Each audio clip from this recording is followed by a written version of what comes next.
कविता, जरा जल्दी करो, कहीं मोहन उठ ना जाए। हो गया जी, बस आ रही हूं। हे भगवान, मोहन की रक्षा करना। अब हमारे पास मृत्यु के अलावा दूसरा कोई रास्ता नहीं है। मोहन सिर्फ 8 साल का था। मोहन, मेरे बच्चे, मेरे लाल, अपना ख्याल रखना और हम दोनों को माफ कर देना। हमारे पास इसके अलावा दूसरा कोई रास्ता नहीं है। इतना कहकर कविता और रामू दोनों नदी की ओर जाने लगते हैं। कुछ देर में वे दोनों नदी के पास पहुंच जाते हैं। कविता, घर में कुछ छूटा तो नहीं है? नहीं जी, घर में कुछ भी नहीं छूटा है जिससे मोहन को पता चल सके। इसके बाद रामू और कविता दोनों नदी में छलांग लगा देते हैं और वहीं अपनी जान दे देते हैं। अगली सुबह। माँ, ओ माँ, कहाँ हो? चलो मुझे जल्दी से खाना दे दो, बहुत जोरों की भूख लगी है। मोहन अपनी माँ को बुलाता है, लेकिन जब कोई जवाब नहीं मिलता तो वो उठकर रसोई में जाता है। अरे माँ यहाँ भी नहीं है, इतनी सुबह सुबह कहाँ चली गई? मोहन परेशान हो जाता है और पूरा घर में ढूंढता है, लेकिन जब उसे घर में कोई नहीं मिलता है तो उसे चिंता होती है। इसके बाद वो पड़ोस में जाकर अपनी माँ के बारे में पूछता है। रघु चाचा, मेरी माँ को देखा है क्या? पता नहीं इतनी सुबह सुबह कहाँ चली गई। नहीं मोहन, मैंने तुम्हारी माँ को नहीं देखा। ठीक है रघु चाचा। मोहन उदास होकर अपने घर लौट जाता है और आंगन में बैठ जाता है। पता नहीं माँ और पापा दोनों कहाँ चले गए। मुझे तो बहुत डर लग रहा है। हे भगवान, रक्षा करना। उन्होंने आज तक कभी मुझे अकेला नहीं छोड़ा। मोहन की आंखों में आंसू था। थोड़ी ही देर में मोहन की आंख लग जाती है और वो वहीं बैठे बैठे सो जाता है। शाम का समय। मोहन जल्दी से उठता है। माँ, बाबा। मोहन इधर उधर देखता है, उसे कोई नहीं दिखाई देता है। इसके बाद मोहन रोते हुए कहता है, हे भगवान, माँ बाबा दोनों कहाँ चले गए? अभी तक नहीं लौटे। कहीं मुझे छोड़ के तो नहीं भाग गए? मोहन भूखा था। वो उठकर घर में जाता है और घर में खाने के लिए ढूंढता है, लेकिन घर में एक दाना भी नहीं था। समझ नहीं आ रहा है क्या करूं। मुझे बहुत जोरों की भूख लगी है और पता नहीं माँ बाबा कहाँ चले गए। मुझे डर भी लग रहा है। भगवान मेरी रक्षा करना। मोहन बिना कुछ खाए पिए जाकर सो जाता है। अगले दिन पूरे गांव में हल्ला हो गया था कि मोहन के माता पिता उसे छोड़कर कहीं भाग गया है। बेचारे मोहन की तो जिंदगी खराब कर दी उसके माता पिता ने। बताओ अब मोहन कहाँ जाएगा? हाँ, तुम सही कह रहे हो श्याम। इस बेचारे 8 साल के बच्चे की क्या गलती थी। गांव के लोग मोहन के बारे में चर्चा कर रहे थे। वहीं पास में खड़ा सेठ धनीराम ये सुनता है और उसके दिमाग में एक तरकीब आता है। इसके बाद वह जल्दी से मोहन के घर जाता है। मोहन, अरे ओ मोहन के बच्चे, बाहर निकल। इतना सुनकर मोहन जल्दी से बाहर आता है। जी सेठ जी।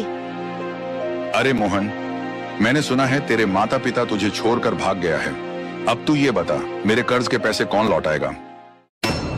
क्या कर्ज के पैसे? हाँ, पैसे। तेरे पिता ने मुझसे बहुत सारा कर्ज लिया था और वो तो मुझे कर्ज वापस किए बिना ही भाग गया। तू बता, मुझे कैसे पैसे वापस लौटाएगा? सेठ जी, आप तो जानते हैं मेरे पास कुछ भी नहीं है। मैं किस तरह आपको धन लौटा पाऊंगा ले देकर? बस मेरी पास एक झोपड़ी है जिसमें मैं रहता हूँ। इस झोपड़ी का मैं क्या करूं? अगर पैसे नहीं है तो तुझे उम्र भर मेरे खेतों में मजदूरी करनी पड़ेगी और तभी ये कर्ज चुकेगा और मैं इसके तुझे पैसे भी नहीं दूंगा। मोहन नादान था, इसलिए वो आसानी से सेठ धनीराम की बात मान जाता है। ठीक है सेठ जी, अगर ऐसा करने से कर्जा माफ हो जाएगा तो मुझे मंजूर है। इसके बाद मोहन सेठ धनीराम के खेत में मजदूरी करने लगता है। दिन भर वह मजदूरी करने के बाद सेठ धनीराम मोहन को सिर्फ रात का खाना ही देता था, और वो भी सिर्फ 2 सूखी रोटियां। ये ले और इसे खाकर सो जा, और कल सुबह जल्दी उठकर फिर से काम पर लग जाना। सुबह पैर पसार कर सोते मत दिखाई देना, वरना तेरी खैर नहीं। जी सेठ जी। सेठ धनीराम मोहन को खूब मारता पीटता भी था, जैसे वो कोई जानवर हो, लेकिन हालातों के आगे मोहन भी मजबूर था। ऐसे ही कुछ साल बीत जाते हैं और मोहन 25 वर्ष का हो जाता है। एक दिन सुबह सुबह मोहन को उठने में जरा देरी हो जाती है, तो वो जल्दी से सेठ धनीराम के खेतों की तरफ भागता है। आज तो उठने में बड़ी देर हो गई, जल्दी से खेत पहुंचता हूँ, वरना सेठ जी बहुत गुस्सा करेंगे। जैसे ही मोहन खेत में पहुंचता है, वो देखता है कि सेठ धनीराम लाठी लिए गुस्से में उसका इंतजार कर रहे थे। उन्हें ऐसे देखकर मोहन बहुत घबरा जाता है। सेठ जी, माफ कर दीजिए सेठ जी, उठने में जरा देर हो गई, आइंदा कभी नहीं होगा। अच्छा, माफ कर दूं? अरे एक बार माफ करूंगा ना, तो तू बार बार यही गलती दोहराएगा। सजा तो तुम्हें मिलनी ही चाहिए। तू क्या चाहता है? तू घर में आराम करे और मैं खेतों में काम करूं? रुक, अभी बताता हूं तुझे। इतना कहकर सेठ मोहन को बेरहमी से पीटने लगता है। वैसे तो मोहन हमेशा सेठ जी की मार खा लेता था, क्योंकि उसे लगता था कि सेठ जी के अलावा उसका इस दुनिया में कोई है नहीं। लेकिन आज मोहन सेठ जी को जवाब देते हुए कहता है, बस करिए सेठ जी, कितना पीटेंगे? रात में आप ही ने मुझसे खेतों में देर तक काम करवाया, इसलिए तो मुझे घर लौटने में देरी हुई थी, और इसी वजह से मैं सुबह जल्दी नहीं उठ पाया। तो भला इसमें मेरी क्या गलती है? सेठ जी मोहन का ऐसा जवाब सुनकर बौखला जाते हैं। अच्छा, तो तू क्या चाहता है मोहन? गलती किसकी है? मेरी? अरे तेरे जैसे को तो अपने सगे माँ बाप ने भी नहीं रखा, छोड़कर भाग गया, और अब मेरी टुकड़ों पर पलकर मुझसे ही जबान लड़ाता है। जा, निकल जा मेरी खेत से। जब भूखे मरेगा तब आएगा मेरे पास वापस लौटकर। सेठ की ऐसी कड़वी बातें सुनकर मोहन की आंखों में आंसू आ जाते हैं। ठीक है, मैं जा रहा हूँ सेठ जी। वो खेत छोड़कर सीधा गांव के बाहर की तरफ भागने लगता है। उसे भी नहीं पता था कि वो कहाँ भाग रहा है, मगर मोहन सिर्फ उस गांव से दूर जाना चाहता था जिसने उसका सब कुछ उससे छीन लिया था। अब कभी वापस नहीं लौट कर आऊंगा, चाहे जैसे मुझे अपना गुजारा करना पड़े। ये सब सोचते हुए भूखा प्यासा मोहन एक जंगल के पास पहुंचता है और वहां एक पेड़ के नीचे बैठकर रोने लगता है। कुछ देर बाद मोहन आगे बढ़ता है। मोहन उदास होकर आगे बढ़ रहा होता है कि तभी मोहन की नजर सामने एक पेड़ के नीचे बैठे साधु पर पड़ती है। साधु बैठकर तपस्या कर रहे थे। मोहन को ऐसे झाड़ियों के पास खड़ा देखकर साधु मुस्कुरा देते हैं और प्यार से उससे कहते हैं, क्या हुआ बेटा, तुम यहाँ क्या कर रहे हो? मोहन साधु के पास जाता है।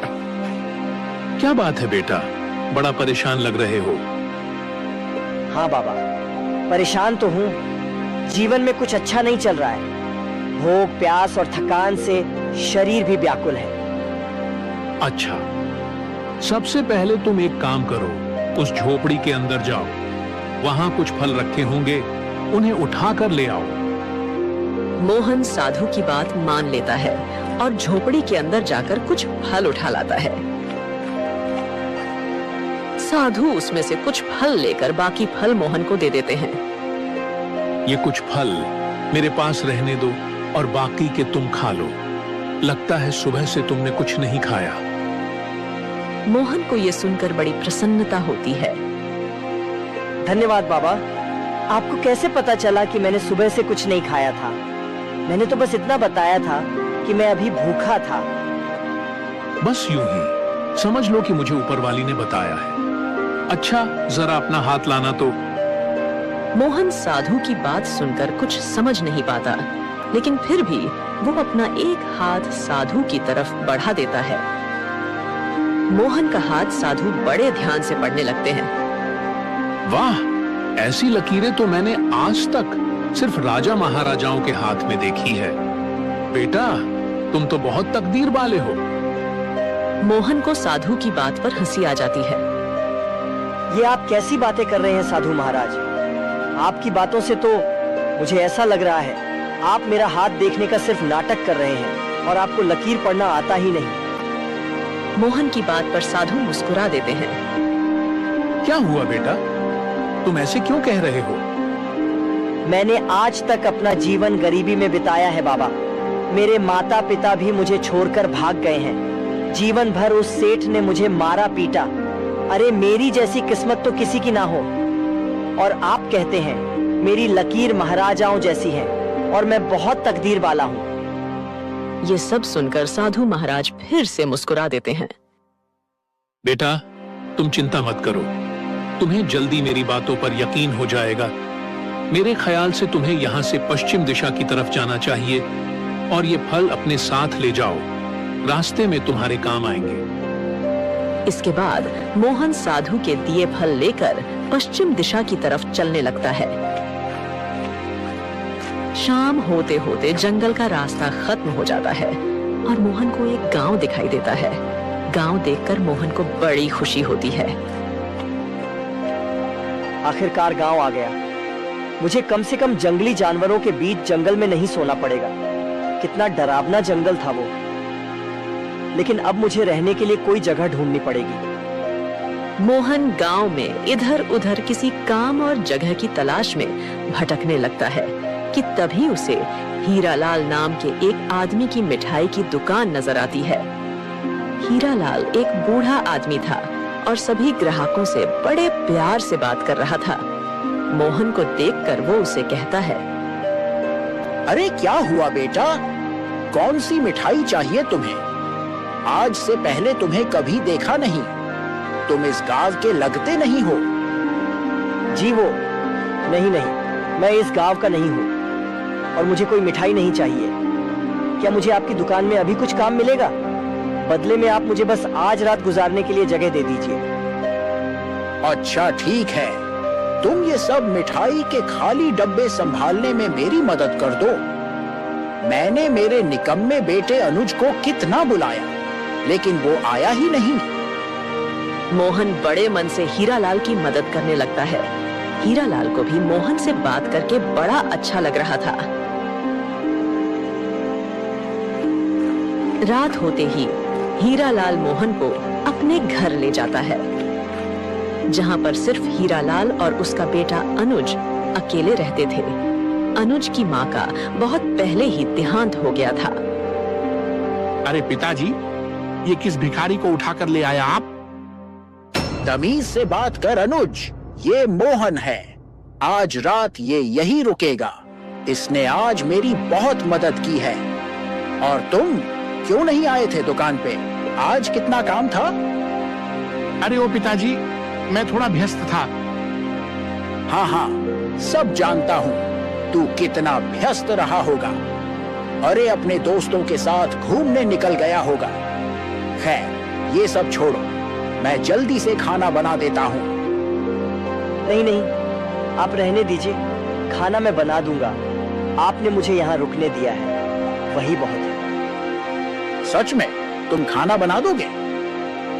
हाँ, जरूर। और देखना, आपको मेरे हाथ का खाना ना बहुत पसंद आएगा। इसके बाद मोहन हीरालाल और उसके बेटे अनुज के लिए स्वादिष्ट खाना बना देता है। वाह, क्या खुशबू आ रही है। आओ मोहन, तुम भी बैठो। हम सब साथ ही बैठकर खाते हैं। क्या मैं आपके साथ? हाँ, और क्या, आओ। मोहन जब ये देखता है कि हीरालाल उससे इतने प्यार से बात कर रहा था, तो उसके आंखों में आंसू आ जाते हैं और वो उन्हें गले लगा लेता है।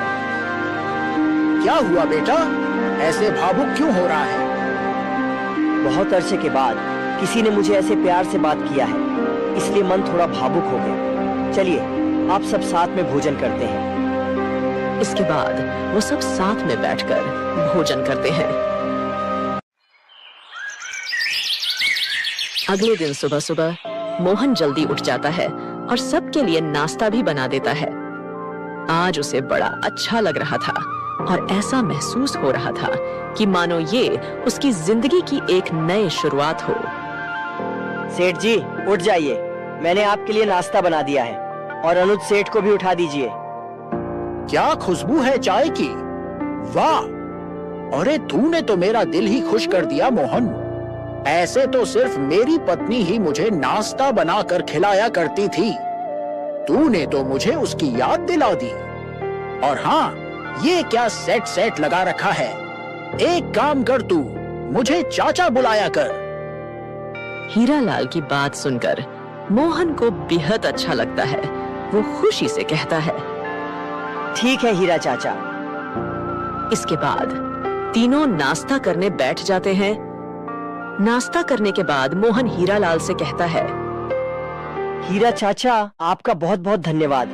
आपने मुझे इतना प्यार दिया, इतना इज्जत दिया। अब मैं चलता हूँ। मोहन कहाँ जा रहे हो?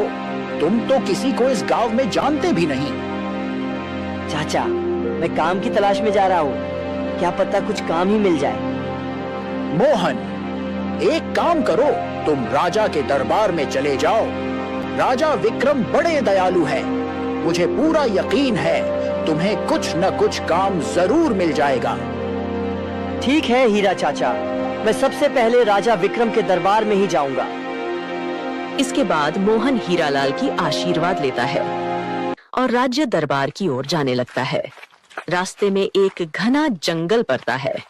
मोहन के चेहरे पर संतोष झलक रहा था। उसे उम्मीद था कि राज्य दरबार में उसे कुछ काम मिल जाएगा। मोहन जल्दी जल्दी राज्य दरबार की ओर बढ़ रहा था कि तभी उसे सामने एक मरा हुआ पक्षी दिखाई देता है। अरे ये पक्षी तो काफी घायल है, ऐसा लगता है जैसे ये मर चुका है। मोहन उसे छू कर देखता है, लेकिन पक्षी की सांसें थोड़ा सा भी नहीं चल रहा होता है। शायद ये पक्षी मर चुका है। इसके बाद मोहन उस पक्षी को वहीं पर छोड़कर आगे बढ़ने लगता है। वो पक्षी ऐसे पारा क्यों था? मुझे ये बात समझ नहीं आई। कहीं वो पक्षी जिंदा तो नहीं? क्यों न मैं उस पक्षी को अपने साथ राज्य दरबार ले जाऊं और ले जाकर राजा को दे दूंगा। महल में अनेक प्रकार के हकीम रहते हैं जो पक्षी को जरूर बचा लेंगे। मोहन इतना सोचता है और लौटकर वापस आ जाता है और उस पक्षी को हाथ में उठाकर जल्दी जल्दी राज्य दरबार की ओर बढ़ने लगता है। कुछ देर बाद मोहन पक्षी को लेकर दरबार के अंदर पहुंचता है। मोहन के हाथ में पक्षी देखकर राजा चौंक जाता है और दौड़ कर मोहन के पास आता है। पक्षी, ये पक्षी तुम्हारे पास कहां से आया? मोहन राजा की बात सुनकर डर जाता है। महाराज, मैंने कुछ नहीं किया।